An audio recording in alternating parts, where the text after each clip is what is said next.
Pagkatapos naming namili ni Lola ay hindi muna ako umuwi sa bahay.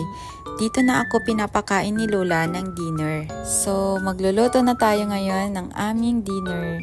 Yan, medyo malalaki yung hiwa ko yung chikwa. Umalis kasi si Ate Sharon kanina, kaya ako yung naghiwa, nag-prepare ng mga lulutuin niya. Sila pala yung mga kasama ko sa bahay ni Lola. Tagaluto namin. Medyo ba yan? Tagaluto ng Chinese recipe. Yan na yung binili naming isda ni Lola. In-steam namin.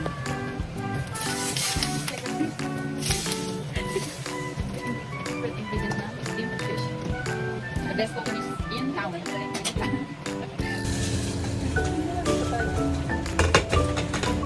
Kung may tagapugas, may tagapugas.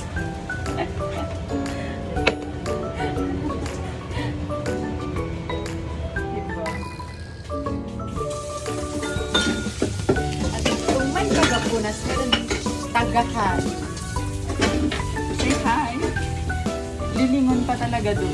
Hindi, si Lola. Tatlo kami guys. Tatlo kami.